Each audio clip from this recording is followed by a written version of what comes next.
Yeah. All right, we're preparing to go on the live stream. When it comes up, I'm going to start welcoming everyone. Okay, Your live stream. it's coming up. When it comes up, turn off the sound. And hey, everybody, we are live on Zoom with our panel, and we are live on Facebook on the Owl Rock group. Welcome tonight in this Advent season, and it's great to have you.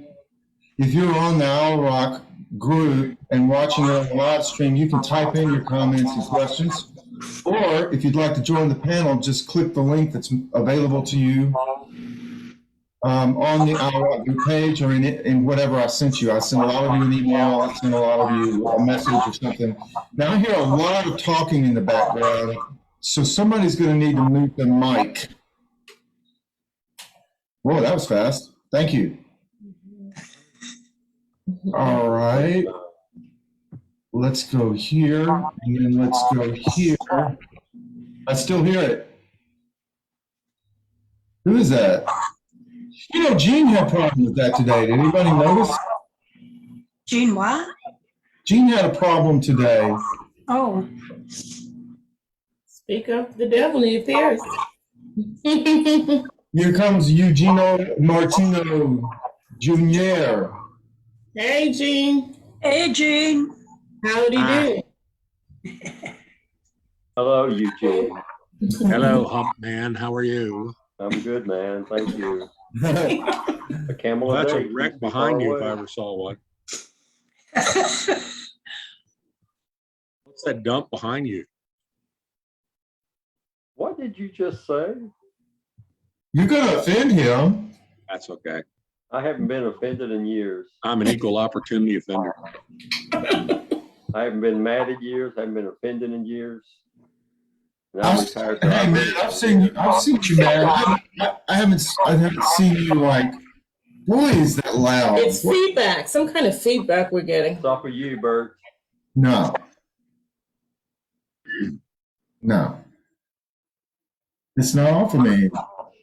When you talk, Yeah, it's because somebody's got their speakers on, got their volume up. It's not me. So somebody needs to turn down the volume on their phone, on their device. Turn down the volume on their device. something like Mute until you need to talk. Well, yeah, if everyone would mute until you need to talk, that might be good too once we get started. Gino, did you figure out what it was this morning? No idea. I heard phones ringing and voices, so I'm pretty sure that your mic is picking up the office. That's weird because I don't. I was oblivious, I guess, but I don't remember it ringing while we were meeting. It sounded like an office phone. It did not sound like a cell phone. Weird. Hey, Sheila. Hey. Long time no see. Yeah. I'm Yeah. muting now. Glad to be Bye-bye. home. All right, let's get started. I don't think Mike's going to join us. Y'all keep praying for Mike. You know, he got sick and he's having to do all these rehearsals for Christmas music, but he'll be back with us soon, I hope. So here's the deal. I told Sheila that after she watches my 10-minute video, what I'm hoping is she's going to feel like she knows what Jerusalem looks like, both today and in Jesus' day. I can't take y'all to Jerusalem. You have to join one of the trips with SPS. Boy, that is loud. That is so ridiculous. Where is that coming from? It's not me. It's very distracting when you're the person talking and you hear yourself coming back from somebody else's device. It's really frustrating. What is happening? Well, it's not me because I muted myself and I still heard it with you. Has somebody someone mute Facebook, please? Go to Facebook and mute your little volume thing at the bottom. It's so nice when it's quiet, but the minute I talk, it's back. Mine's off. Well, I can't do anymore. That's better. Okay, maybe somebody figured it out. Fingers crossed. Whoa, I think someone fixed it. That's good. All right, so here's the deal. Oh, I heard it again. So I made a 10-minute video, and you need to listen to me now so that you'll understand what's going down, what you're seeing. As an experienced teacher over there, I kind of had an idea of how much I could get away with, so that when you hear the word temple, you see something that's closer to the reality of what archaeology has shown us. And by the way, we've got tons of archaeological evidence on what Jerusalem and specifically what the temple looked like, because all of that material that the Romans destroyed when they pushed it off, I mean, a lot of it's down below in the rubble, and they got the excavation going, and then wow. So we know a lot about what it looks like from that, but also the Israelite people, I mean, they wrote detailed, and I do mean detailed, descriptions down to the inch of a lot of that stuff. Now, are there differences? I put a lot of models in here, and you're going to see differences.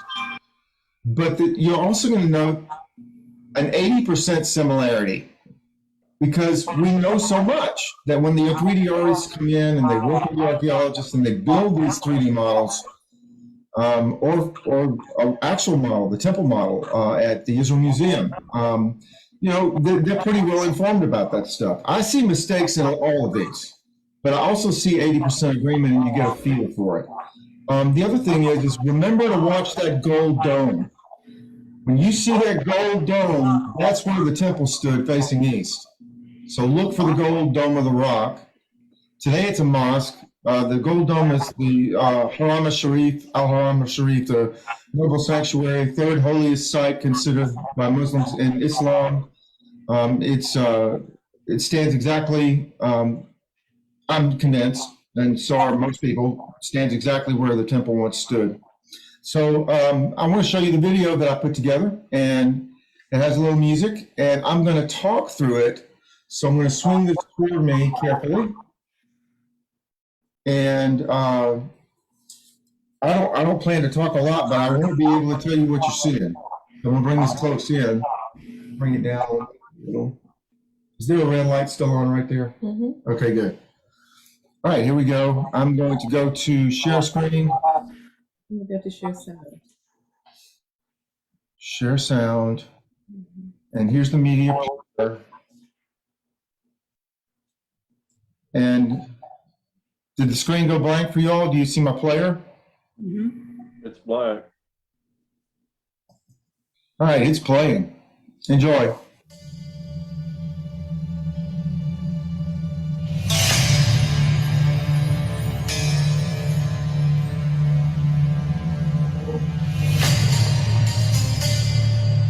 All right, the city of Jerusalem, Kidron Valley below.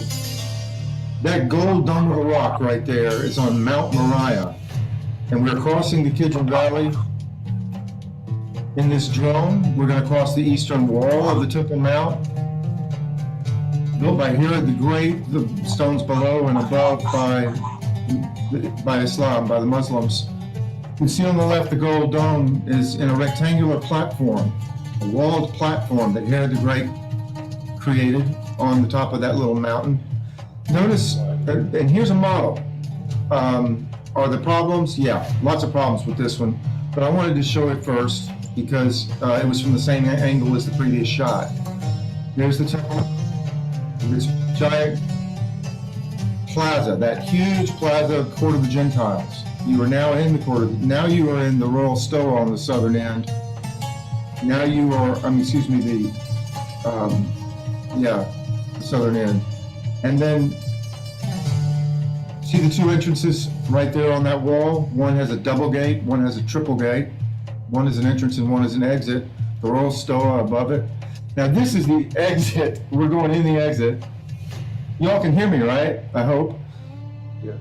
And when you get up to the top, this is what you see. This magnificent structure is a third again as tall as that golden dome. It's a taller structure. And these two gates right here are the gates to the court of the women and the gates to the court of the Israelites. And so many biblical things have happened here, y'all.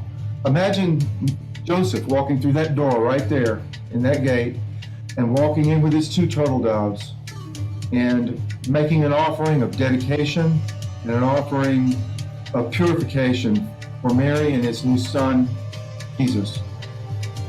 Now, they didn't go inside of the temple. The temple is the white building, but the whole thing is called the temple. But strictly speaking, that white building is the temple. You saw the Mount of Olives in the background. The temple faces the Mount of Olives. And you can see the red tile roofs in the upper part of the city. This is the upper crust. The rich people live up there, including priests, Sadducees, Pharisees, scribes. There's Herod's palace up at the top center now. That's Faisal's Tower back there. It's part of the Citadel of David, called Citadel of David today. And now we're going to be looking south over, and there's hell, or Gehenna, if you will, the Hinnom Valley, below those mountains, and Kidron coming up right there, and the Mount of Olives again as we swing around.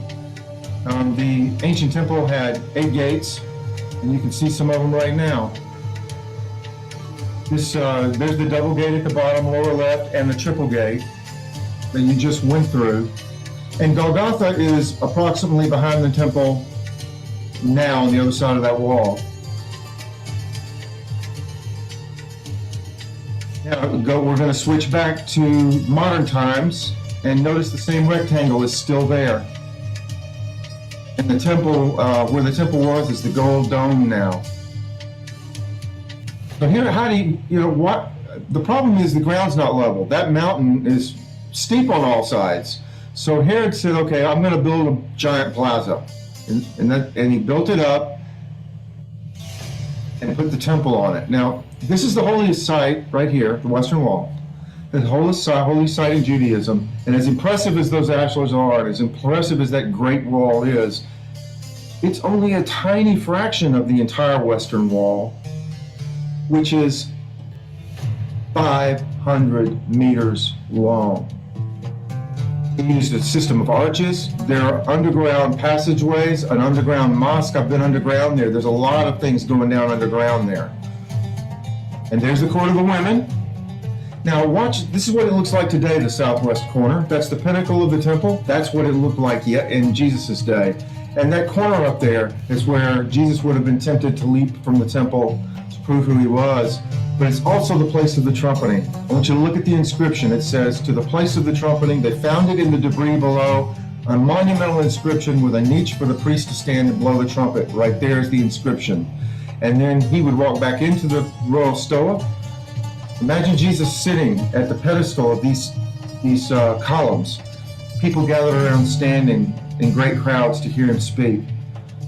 Josephus called this a forest of columns, 162 of them, and they're all massive. Now this is the street below the pinnacle, and watch it change. They used to think that this was a bridge, but the excavation, they put it together that it was a monumental staircase coming out of what is called, after the archaeologist, Robinson's Arch.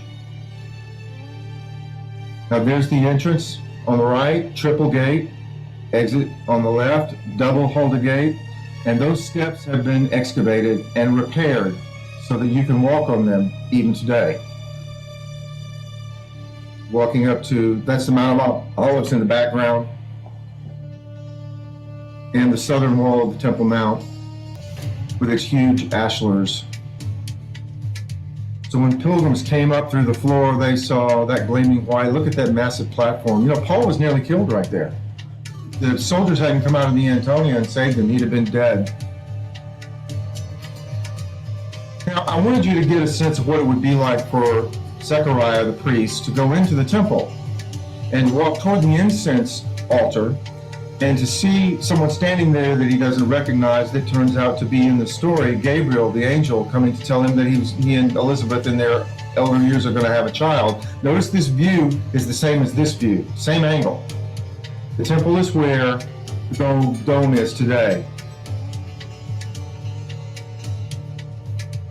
There was a sign right here on the outer entrance that's on several of them. We found 2 or 3 fragments of them. You've never seen a beautiful building in your life if you haven't seen this building, said Titus, the man who destroyed it. Zechariah would have been going in there to the temple. Oh, and this is an actual model. The scale is 50 to 1. Dale will recognize it immediately. He's been there a million times. 50 to 1, the old city, sometime between 40 and 70 AD, because they've added the extra fourth wall. A little bit later from the time of Jesus. That's the Pool of Bethesda at the bottom. That's the Antonia Fortress on the right, where the soldiers came out and saved Paul's life. Here's the temple, and the pinnacle, center bottom. Now, this is a bad video. There are a lot of things wrong with it, but it's one of the few that I could find where you could like walk in the door. That door is 60 feet tall. Yes, it works. It opens. And notice the altar's missing. All the gates are missing. This one is kind of naked. It's leaving stuff out, but I put it in because the scale is correct. As far as I can tell, some of the architecture is correct. I wish I were an expert. I've studied it so much, but the more you learn, the more you realize you don't know. Mm-hmm. So now I'm going to switch to another animation showing the same sequence. Here's the door that opens from the court of the women into the court of the Israelites, where the priests would be. And now we're going back to the other one. And see that red? Now in this video, the veil of the temple, the great Babylonian curtain veil of the temple, behind which stands the Holy of Holies, the most sacred precinct of the temple, it wasn't red. And I don't think it would have had a lion and an eagle on it. The ancient sources say that it had cherubim on it, and it had symbols of the heavens, like stars, moon, that kind of thing. So here comes Zechariah, and he comes into the temple to relight the incense candle altar, which is the one burning, the white smoke coming up, and he sees someone there he doesn't recognize. So imagine you're in this massive place alone, and you're expecting to be alone, and yet there's someone there. And he's terrified. He's astonished, he's terrified, he's mortified, he doesn't know what to do. And the angel says to him, don't be afraid. I'm bringing you some good news today. Now in this version, in this 3D version, computer version, it's blue. And again, lined with lions. I don't get that. I didn't read anything about that, but I could be wrong. There's the incense altar, and behind it, this stone is a sacra, the Holy of Holies. The Ark of the Covenant used to rest on that. The end.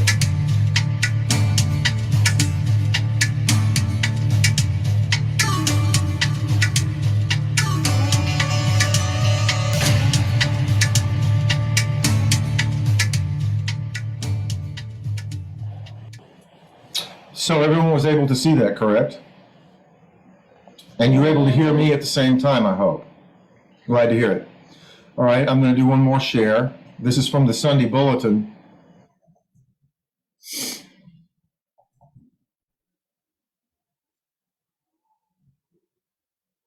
And you can see it now, correct? Okay, over there on the left, a lot of people haven't done this. I'm absolutely in love with this story. And I've written 2 booklets about it. And I've done a lot of research, but I wanted to show you the chronology that I came up with, and just as a looking ahead for sermons and for studies here in the Advent season and Christmas season. I preached on Sunday about the 2 highlighted events. There were 10 events around 9 to 8 BC. And the first 2 were John the Baptist's conception, which involves Zechariah and Elizabeth, and Jesus's conception, which involves Mary, and both of them involve the angel Gabriel, and both of them are in Luke only. No, one of them is in Luke only. There's a mention of Jesus's conception in Matthew, but the story's not really told. It says after.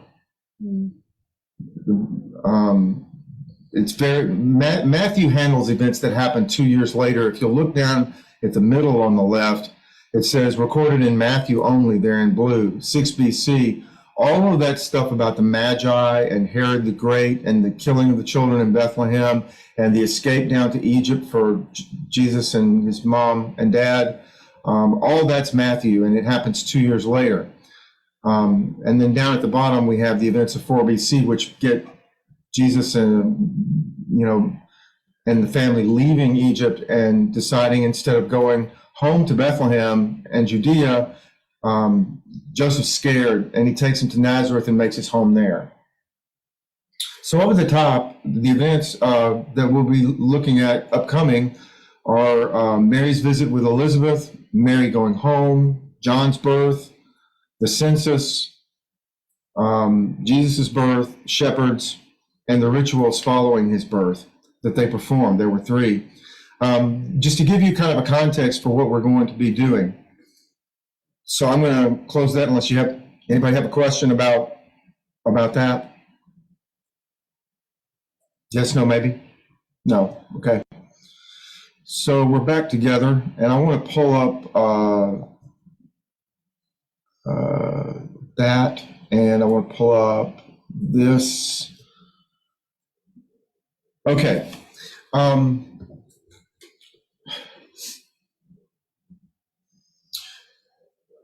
As I told Jean this morning, I used to have from childhood images of what maybe the temple looked like, and it might have been based on Sunday school literature or maybe pictures in my picture Bible or something like that as a kid. But when I began teaching in Israel and Palestine and Jordan many moons ago, I started studying very carefully about the temple. And the thing that shocked me and stunned me and helped so much was learning about the scale of that temple, the sheer grandeur of that facility, and thinking about the beginning of Luke's gospel. Now, he has 3 verses where he explains to a fellow named Theophilus that he's compiled this gospel for him so that he would have a better record. We don't know who Theophilus is, but at any rate, let me move this back. Is it still red? No. It's not red anymore? Mm-mm. That's bad.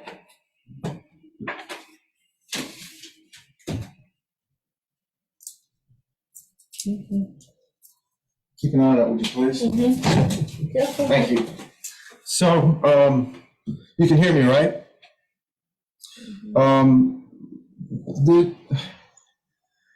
The thing is that Zechariah, I mean, what do you have to do to be a priest? It's grueling, and you've got to go through so much training in Jerusalem.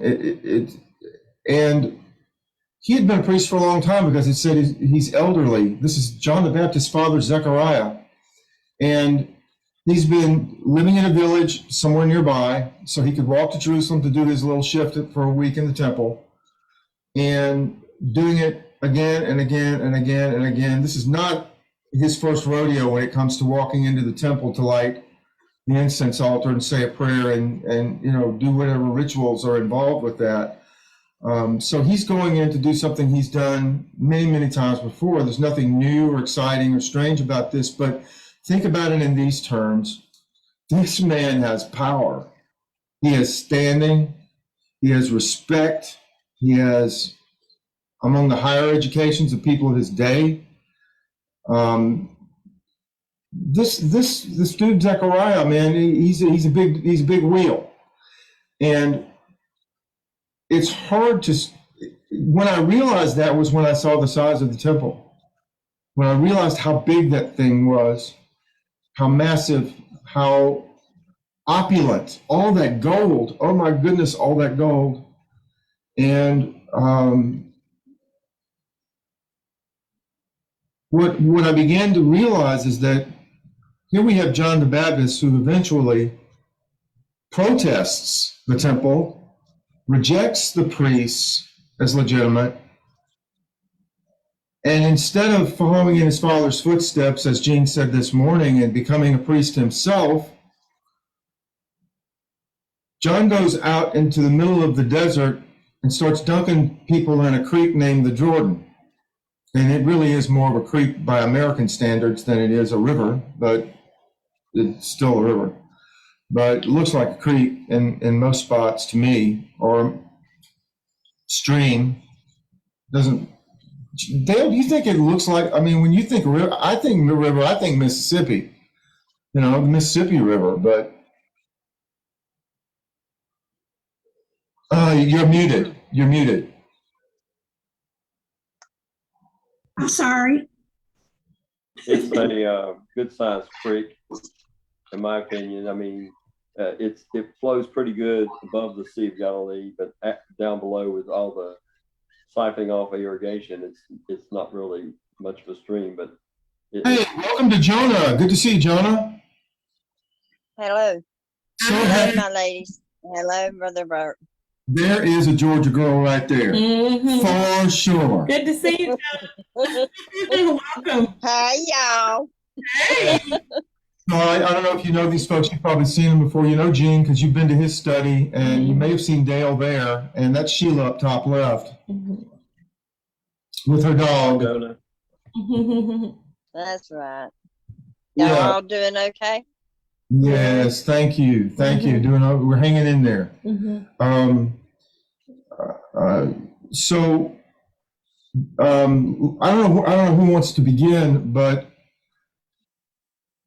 I hope you have a greater sense of what Jerusalem looked like in Jesus' day, and I hope you have a sense now of the grandeur and the opulence of that temple and the power that they wielded, and that not only did John the Baptist protest that power by rejecting the legitimacy of the priesthood, by doing what he was doing with baptism down there in that river,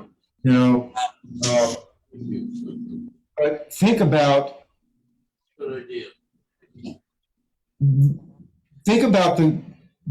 the tension that might have existed within John and within his relationship with his father as he grew into what God called him to be, which was something other than someone who yields that kind of power and influence that comes through association with that temple.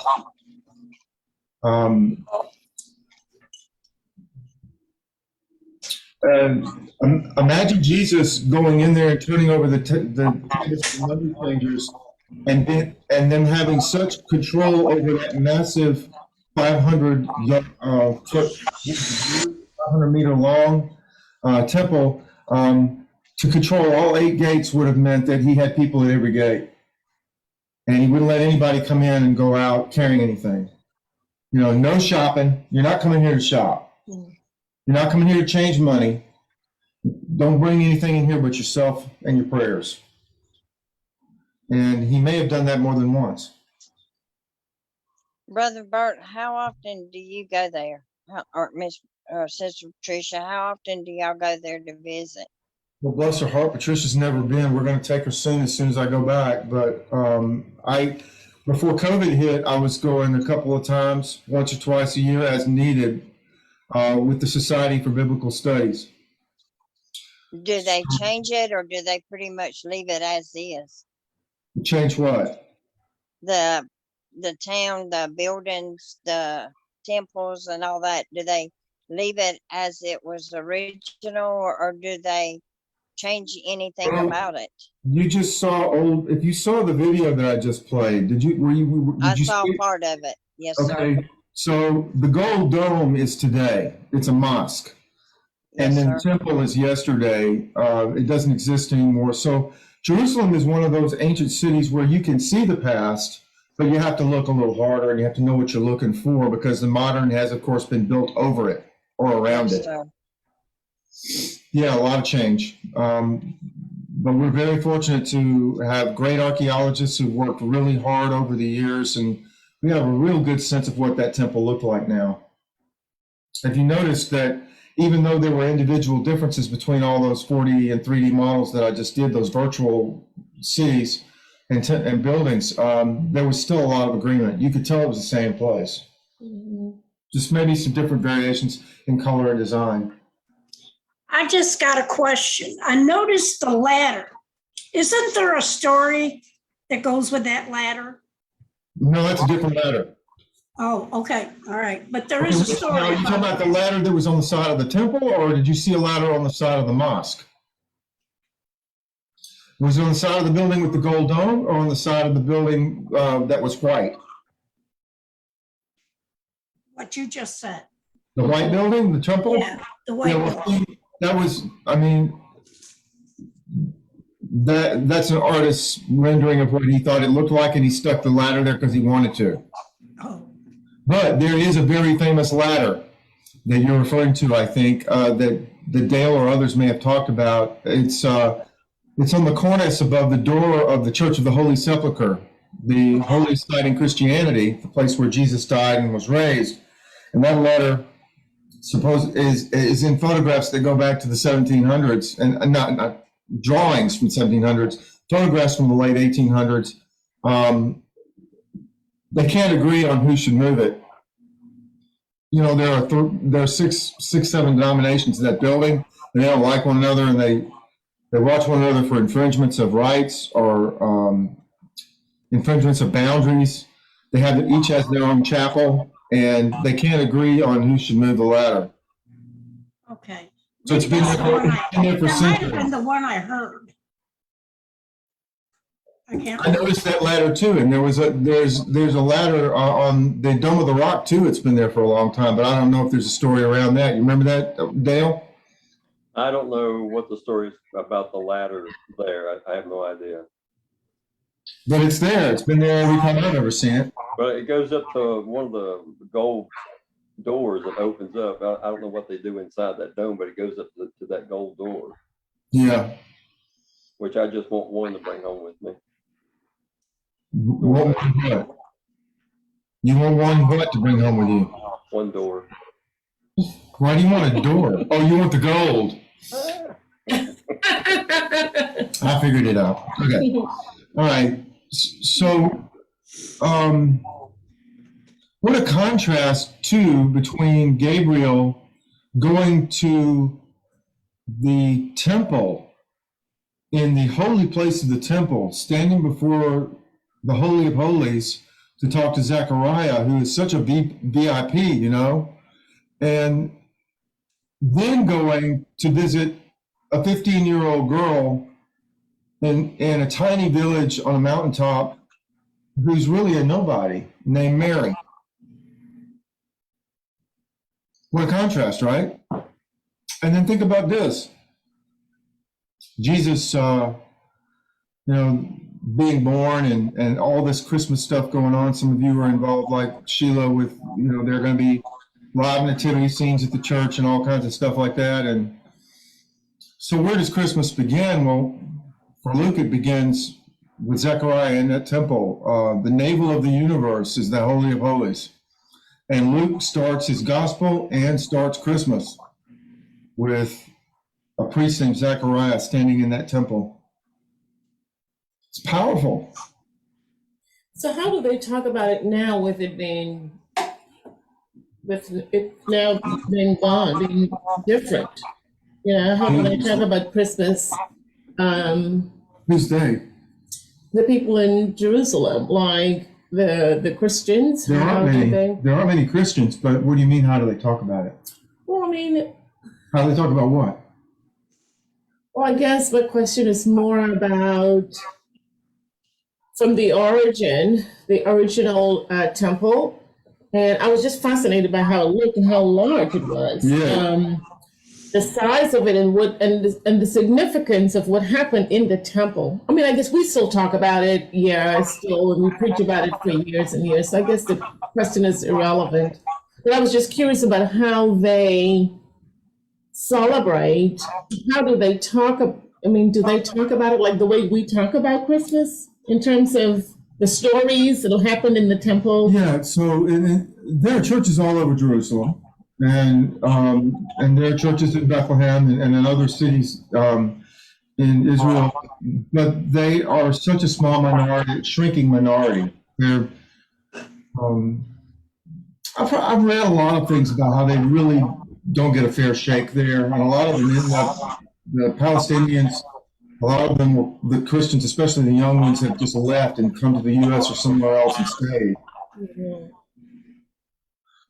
which is unfortunate. But you've got lots of different, you've got the Roman Catholics, Greek Orthodox, Russian Orthodox, Copts, Armenians, and all, and Ethiopians, and on and on and on. But you also have in a Lutheran church. What other churches are there? Lutheran, and what else in Jerusalem? I've already mentioned. There's a Lutheran church in Bethlehem, the Christmas Lutheran Church, where David goes to church. Oh yeah. Yeah. There's a Assemblies of God church just down from the Alexander Hotel on the Main Street In Bethlehem. in Bethlehem. There's also a Baptist church, because I've been to it, but I can't remember where it is. It may be in Beit Sahur instead of Bethlehem, but I've been to a Baptist church there. It's really small. Yes, I mean they do the same things we do. They have the same scriptures we do essentially, but they're just few in number. That's the way it is. It's getting worse, unfortunately. So the major religion there is Islam. Yeah. No. It depends on where you are. In Israel, it's Judaism. Okay. Yes. Okay. In Palestine, Islam, but there are also Christians. Maybe about 25% in big cities like traditionally Christian cities like Nazareth, cities that have Christians, holy places like Nazareth or Bethlehem. You have a higher percentage of Christians. Taiba. Yeah, Taiba is 100% Christian, last I heard. Yep. A completely Christian Palestinian village with a number of churches. Mm-hmm.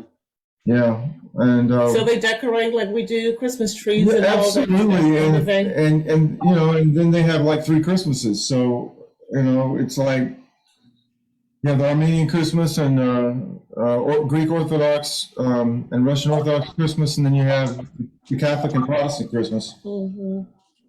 Depends on which calendar you use. Yeah. You know. Look at the picture of my Facebook page sometimes, Patricia. I put Christmas stuff on now. Okay. Oh, did you do it today? Yesterday, I guess. Okay. Okay.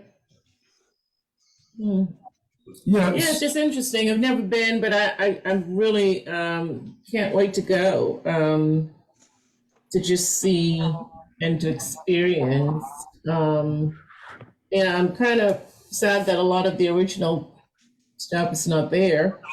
You know, the stories that we read about and all the places that, you know, besides all the commercialism that's there, that people make up stuff, I understand. But yeah, I think it'll just be such a huge experience for me to be there. All the things that we've talked about, to actually see it and experience it for myself.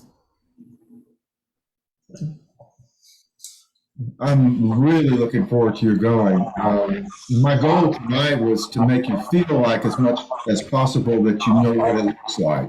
You saw Jerusalem then and now tonight. Well, I think that was a really good video you put together to help us to see Jerusalem.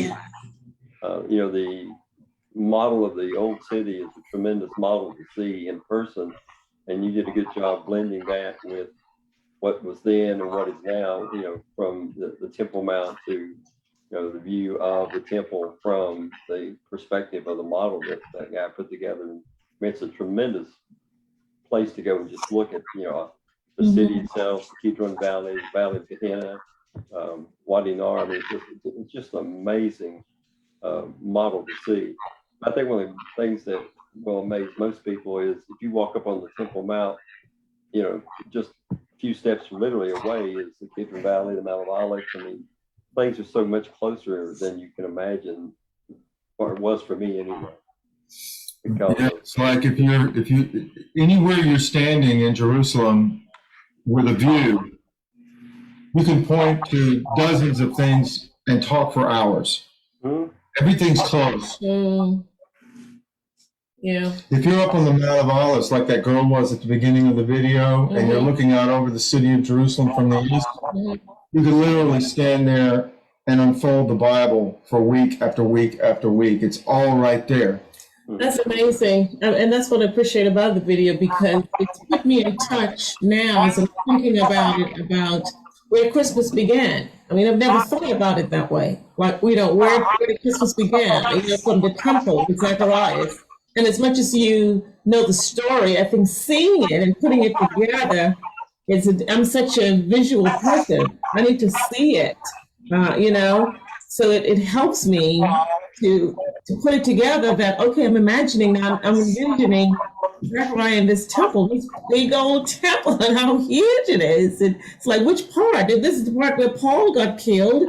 And then this is the part where, all these other parts it happened. So it's helpful to see the vastness of it, and where the Christmas story begins. I've never thought about it that way. So thank you for doing that. That's really helpful. I enjoyed it. Yeah. What you think, Gino? What's on your mind or your heart? I think it's an amazing video. Hard to get. Looking at a sheet of paper with words on it, it's hard to get a perspective. 3D drone stuff is amazing.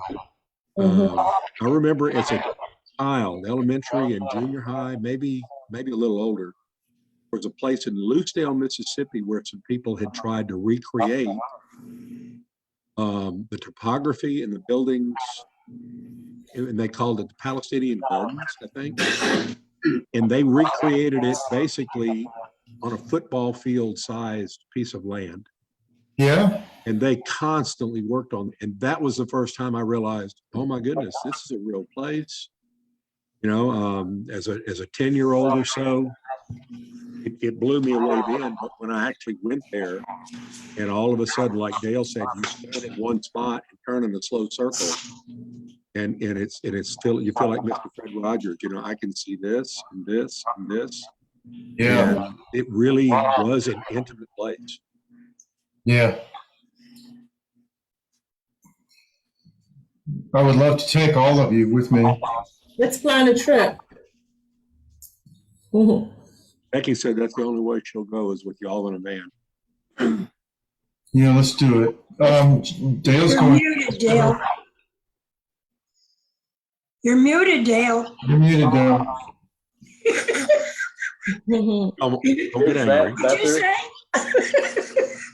Rats. Next Christmas, not December next, but next Christmas, on Christmas Day, come go with me. I will be in Manger Square on Christmas Day. Wow, that's exciting. Christmas 23? No, 4. Christmas 24. 24. Because I'm putting together that trip myself. Oh. So it is 24 or 23? I don't know quite. I'm looking at 23 if I can get everything together. Okay. One of the biggest issues is getting rooms reserved just to be able to be there. Yeah, it probably books up pretty quickly in Bethlehem, doesn't it? But I mean, maybe you could work out something with Peter. No, I'm working out something with Dale. Ah. There's going to be about maybe 8 to 10 of us. It's going to be a 10-day trip. Half will be in the Jerusalem area, and the other half will be in Galilee. Okay. But Christmas Day, I will be there in Manger Square for Christmas. This is an SBS event, though? Or not an SBS event? No, it's Dale's event. Dale's event, okay. Dale's putting it together himself. Okay. It's very interesting. Yeah, and Gene, I'm trying to remember, did you go on the Bishop's trip? Yeah, I missed the first time around and got in on the second one. Trying to remember, it was Bishop Hatters, and Hannah went. Uh-huh. Yeah, I mean, it's old home week. I could tell you a bunch of people that went on the trip. So you didn't go on the one with Bob Morgan. You went on the one. I went to England with Morgan. I went to the Holy Land with Metters. Right. Okay. And so you all had local guides. Yes. Okay. And had some freedom. A small group of us kind of broke off and went to a church, Palestinian Christian church, on Sunday. Mhm. Did the Via Dolorosa. Rod and Dorothy Dixon Richel, Joe Raniger, and I did that. That was incredible. One of the most moving moments that I ever had was listening to Dorothy read the Johannine resurrection story of Mary when she goes to talk to a gardener who turns out to be Jesus. And you could have heard a pin drop in the Church of the Holy Sepulchre, because I'm not sure they're used to hearing a woman's voice. Or a woman reading scripture, for that matter. At all. Yeah, I think probably the Greek Orthodox priests were probably looking at her like, they won't even let you cross your legs when you sit down. They Wear a watch. long skirt, cover your head, Yeah. walk 3 steps behind, la la la. Yeah, that's We for broke sure. all the rules. Well, Of course you some rules are meant to be broken. Yeah. Sheila, did you say you had a question? No, I just said I enjoyed the video. Okay. I never really dreamt of what it looked like inside. I've seen so many pictures of the outside, so it Yeah. was great to be able to feel like you were walking in to see what it looked like. Well, that's what I was hoping, Sheila. I was hoping that the 10-minute video would be memorable enough that you got a new image. To bring Yes. with your old images, a new image that's based on archaeology and history. That was kind of my goal. And a 60-foot door? I mean, come on. Yeah. But check this out. The veil of the temple, that big curtain, it's also 60 feet tall. It's 30 feet wide. And it's as thick as your hand. It was sewn by a number of women. I think they said 80-something women, and they all worked on 70. It's made of 72 panels, and it's described in detail how they did the threads. They built the yarn built the strands of rope, and then they turned it into. And it weighed so much that when it got dirty and they had to clean it, it took 300 priests to haul it down and clean it. What? And this is the same veil of the temple that I believe Matthew says was torn in two at the crucifixion and death of Jesus. The temple tore the temple veil. Well, think about how much force it would take for something a fabric that's as thick as your hand I know. to tear in two. Yeah. So that's sort of a mini parallel of what I was hoping for tonight. See the grandeur of the building. And if you see that, you really better understand the story. But when it says the veil of the temple was torn in two, well, you think of the high priest renting his garment when Jesus supposedly blasphemed. Well, here's God ripping something this thick in two from top to bottom over the blasphemy and the loss of his beloved son. That's powerful. Yeah. What an image. It's God tearing the temple of his own garment.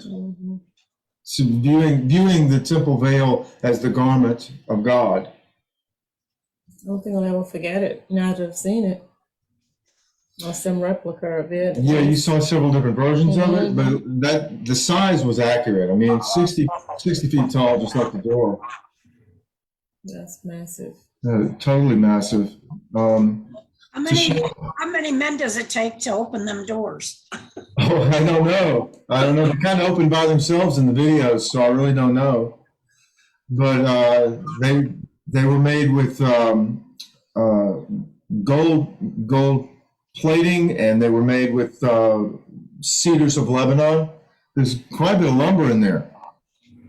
So when you mix the oil with the lumber, you can see why it burned and right to the ground, and there's nothing left. Wow. Jesus said there would be no stone left on top one on top of another, and that's true.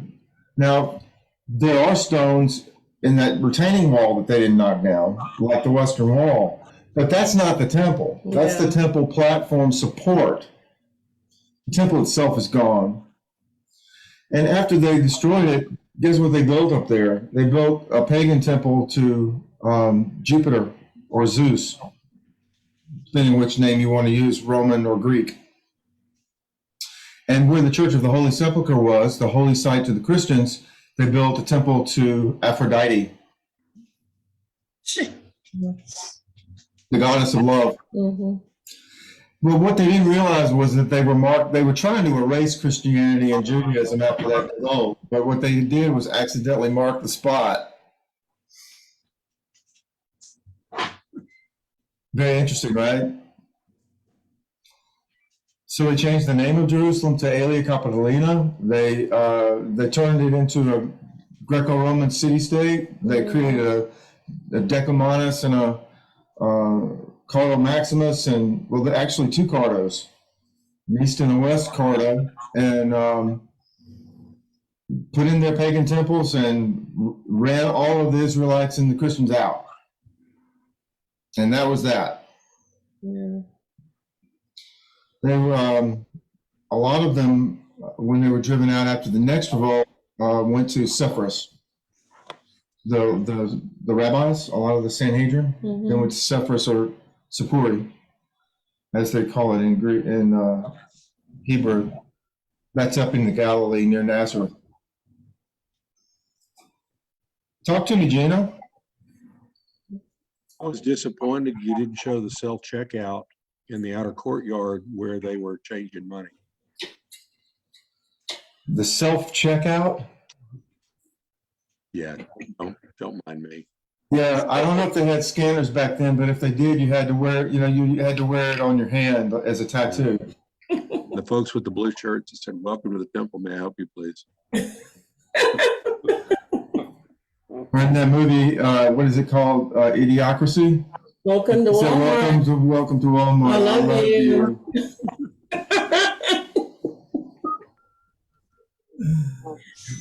Oh, Lord. Jerusalem. I can't wait. Yeah, I want you to go. Jerusalem. Another thing that is good to remember is that Zechariah and Elizabeth lived in Judea. Judea is a region, and Jerusalem is sort of in the middle of it, and it's the capital. But the priests would live in cities within walking distance of Jerusalem so that they could, work their shifts. Some lived in Jerusalem, but some lived in villages surrounding Jerusalem. And it says that Elizabeth and Zechariah did that. They had a village. But it doesn't name it in the Bible. It doesn't name the village, so we don't know what it is. But remember, Jesus told a parable about a man who was mugged and left for dead on the road from Jerusalem down to Jericho, and then a priest and a Levite came along. And they're heading for Jericho, because that's where they live, and they serve at the temple. Right? Yeah. So you have to think about priests coming and going a lot, maybe on animals, since they have a lot of money. Zechariah might have rode a donkey, for example, when he was going back and forth between his village. Now, Bethlehem is 6 miles south of Jerusalem. So anytime that Mary and Joseph wanted to walk to Jerusalem, they didn't really have that far to go by first century standards. Today, we can hardly think about having to walk 6 miles to work or 6 miles to church or something like that. No. But back then, you had a little choice, and people were tough. They were hardy. They didn't have public transportation. They didn't have cars, so most people walked, especially if they didn't have a lot of money. And we know that Jesus' parents didn't have a lot of money because they were supposed to sacrifice a lamb, you know, when they went to the temple, but there's a provision in the Old Testament. If you're poor, you can do 2 turtle doves or a pigeon instead. Mhm. And that's what Joseph did. He didn't have any money. Mm. So, but they didn't stipulate, like, I found myself imagining, like, what part of the temple that this happened? Where was Zechariah? What part of it? Because it's so huge. Yeah. You know, out on that porch where Paul almost got killed, might have been a whole different area than where Zacharias Yeah, was. Zechariah was Where inside Jesus was them out of the the temple. big white building in the middle of the platform plaza. The temple itself, Mm-hmm. he's inside there. Okay? Mm-hmm. Out on the plaza is where Jesus would have been teaching, or where Paul or Peter or any of the other disciples would have been teaching. And so lots of events happened there. The money changers were probably over in the royal stoa where those huge columns, forest of columns were, with the red roof, you know, Mhm. above the entrances. Mm-hmm. Yeah. Now I want to go back and read the stories again. Now that I have a visual, you know, Yeah. I want to go back and read them and imagine, where they happened. It's funny how when you're reading scripture and you don't have, you know, you don't have anything to base it on, how your mind will create what you Yes. think it looks like. Mm-hmm. And a lot of people just think, oh, it's like a church. The temple's like a church. Right. No. Nobody worships in there. The priests, I guess you could say, technically worship in there because they're, you know, going in and saying prayers and rituals and stuff, but nobody's in there to hear it. They're performing on behalf of the people. Mm-hmm. They're serving God. Yeah, but I've always imagined people, but something like a church. That's the only thing I had, the only reference I had.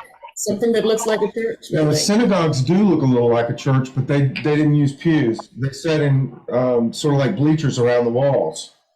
There was no one sitting in the middle in synagogue. This might be a stupid question. I like the stupid question. If they couldn't go inside, which we all know they couldn't, but how did they worship? Did they worship outside? Yeah, they stood in the court of the Israelites, they stood in the court of the women, and they stood out in the court of the Gentiles, court of the women, court of the Israelites.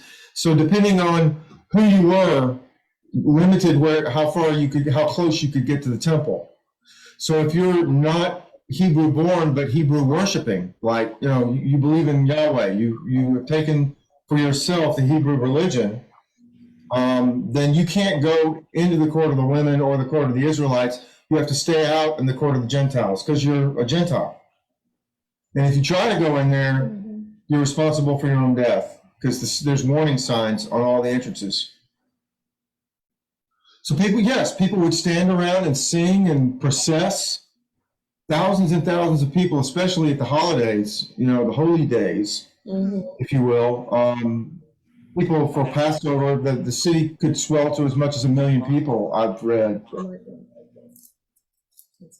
Okay.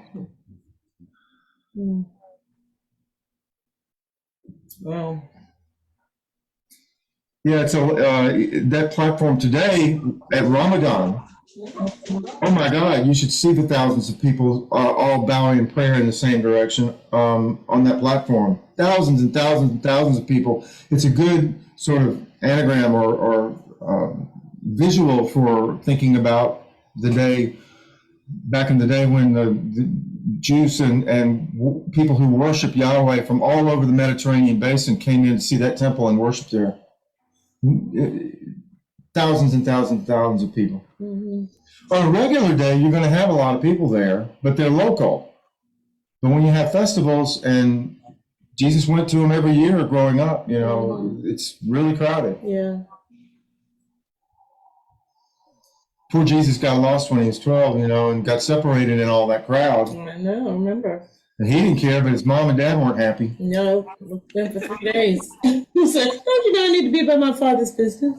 Son, what were you thinking? And we don't know if it took 30 days, took 2 months to get to him. They were mad.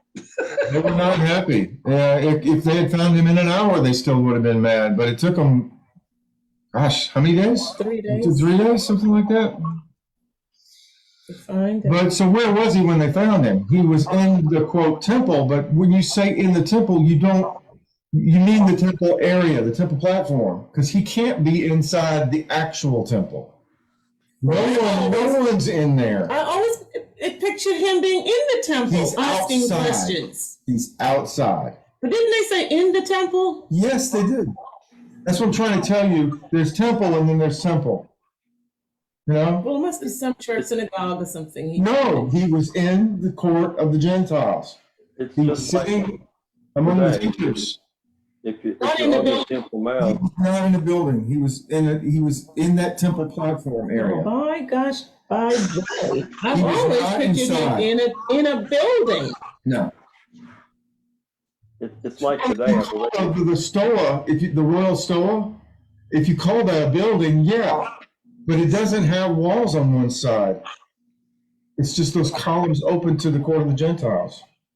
So if he was in there, technically he's in a building because he's there's a ceiling, but it's open to the whole platform. So no, he was not in a building in the strictest sense of the word. He was not inside with the door shut, kind of a thing, right? Hmm. Who was trying to say something? I'm sorry. I think it's similar to today when you're walking on the Temple Mount. That whole area is a mosque, not just the buildings, but the whole area is a mosque. Yeah, it's confusing because there are two mosques up there. Really, three if you count the underground one that they added. And but the whole thing is considered by them a mosque. So it's the same for the Hebrews back then when the temple existed. The temple was the building that nobody goes in but the high priest and the priests, Mhm. right? But the whole thing is called the temple. That whole 500-meter long, 250-meter wide platform is called the temple. That's confusing. Very. Well, I think It's like the word Yankee. I mean, it depends on how you're using it. It can mean something different. Yankee can mean someone from the north, or Yankee can mean, in Europe, it means Americans. You know? Words can mean different, the same word can mean different things depending on how people used it and understood it. But yeah, today they call it the Temple Mount. Hebrew people call it the Temple Mount. The Palestinian people, the Muslims call it the Al-Haram al-Sharif.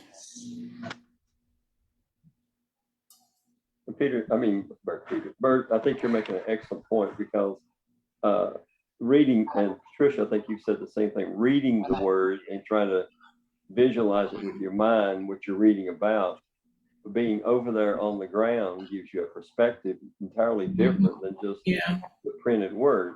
And so when you get over there and you see what we're talking about, it just makes things change and come alive because you're experiencing standing there instead of just reading about it. Because as Bert says, when you read about it, your mind tries to create what you think it's supposed to look like. Right. When Yeah. you hear the word temple, you think of one building, but when you look at the idea of the mosque, it's the whole area. But you don't realize that until you stand there and experience it. And it's the equivalent of 30 football fields. Yep. Wow.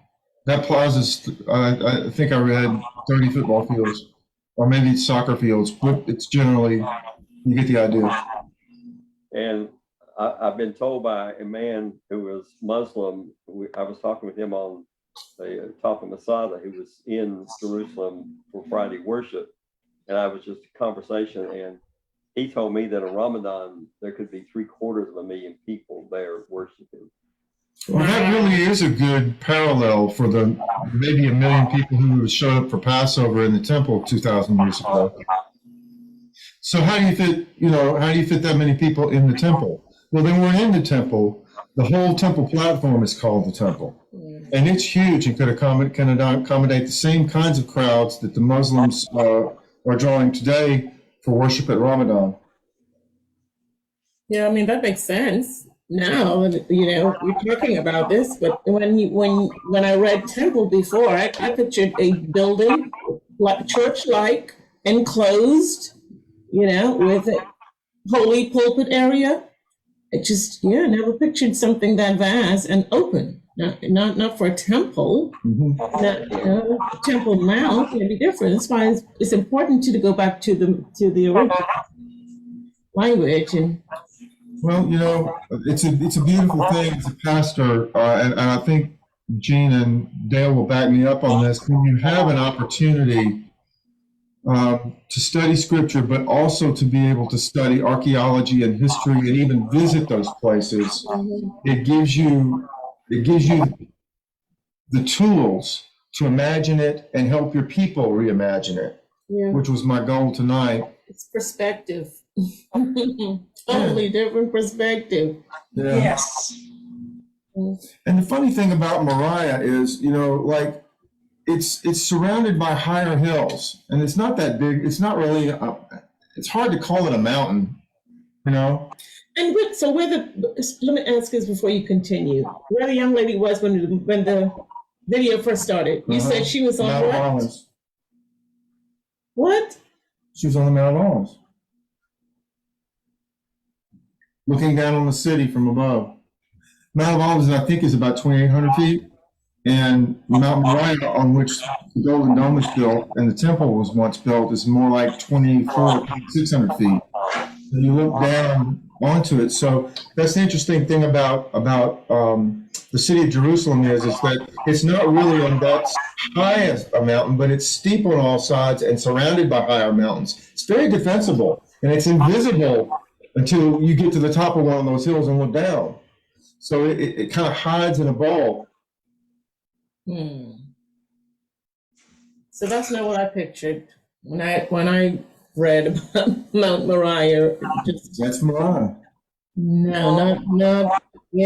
Just being able to high mountain like we see down in the Carolinas or Well, somewhere. the Mount of Olives and Moriah and Zion are all just basically big hills.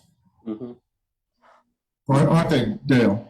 Yeah, that's one thing I picked up quickly when and Patricia, you're right. When you think of mountain living here in America, I grew up in the Appalachian Mountains, where in front of my home there's a 3,200-foot mountain right in front of me. And when I think of mountains like the Great Smokies, that's what I think of a mountain. But when you go over there and you see Mount Moriah or other places, it's not mountains like we envision. That's why it's better to be on the ground seeing instead of letting your mind create what you think it looks like. And Bert did a great job in that video. I love your video. That's tremendous. Well, thank you. I appreciate that. And Israel is such a small country that you could fit 5 Israels in the state of Georgia, 4 Israels in the state of Mississippi. It's only 70 miles across. It's less than 300 miles long. You can drive from the far north to the far south on the Gulf, on the Red Sea. You can drive from Aqaba all the way to the far north at Mount Hermon. If you got a car and you book it, I mean, you really go fast. I mean, you can. It's like going to Tybee. Yeah. In 4 hours, you're 4 or 5 hours. You're. It's like going to Dale's from here. It's just not that far. And when you're there in Jerusalem, how close everything is. Gethsemane's right there. The Mount of Olives, all the events around the temple, where Jesus died. It's all right there in a small. I walked all the way around the city one time, Dale. I stayed on my own there for a few days, and I walked all the way around the city of Jerusalem, and it felt like 4 miles, but it was really less than 3 to walk all the way around it. But it's really hilly, and I walked through the Muslim cemetery. I swung around the Lions Gate and went past St. Peter and Galakantu. I swung around the southwest corner down there at the Hinnom Valley. I walked up to Jaffa Gate. I walked all the way around to the New Gate, Damascus Gate, Herod's Gate, and came all the way back around to St. Stephen's. And it was an amazing experience, and not altogether easy. Have you walked the ramparts? I have, and I've been through the tunnels too recently. I hope you get a chance to do that sometime, Dale. They've got the new sewer tunnel that goes down to the excavation for Siloam Pool. You know, you've seen the new Siloam Pool, right? Well, it's not new. The new excavation where they found the actual Siloam Pool. You've seen this? Yes. Oh man, that blew me away when I saw it the first time. All those years we've been coming out of the Gion Spring, you know, into that little church, little basement area down there that's filled with water, and it's just, you know, it's not Siloam. You know, it's in the area. Why can't they find it? Well, they finally did. They were putting in a new sewage tunnel and had to stop the excavation because they found the steps. That happens a lot. It does. You're right. It does. It's the only country in the world that I know of that when you're building anything, you're required to have an archaeologist on your team. Because they know you're going to run into something. Yeah. It's like discovery by accident. Yeah. It happens all the time. Well, we've run out of time, y'all. I appreciate you being here tonight. And when this is posted, after this is over tonight, it'll be on Facebook, and you can replay it if you want to, replay the video. But also remember, I move it over to YouTube, and it's actually easier and quicker to find things on YouTube. And just go to Bert Gary, all lowercase, and you'll see all the videos that we do. Good. I've enjoyed seeing y'all tonight, and I enjoyed putting the video together. Thanks for coming by. No. Good learning. Good to see y'all tonight. Take care. We're coming to you, Dale. We're gonna find our way there. We're coming to see you. One day. And we'll meet you It's only 2 hours. if you can. It's only 2 hours. Yeah, we'll be up there. I'll be here waiting. All right. Blessings. Bye-bye, everybody. Good to have you Bye, back. everybody. Sheila, good to see you tonight. See you, Jonah. Take care, everybody. Good to see everybody. Bye-bye. Bye-bye.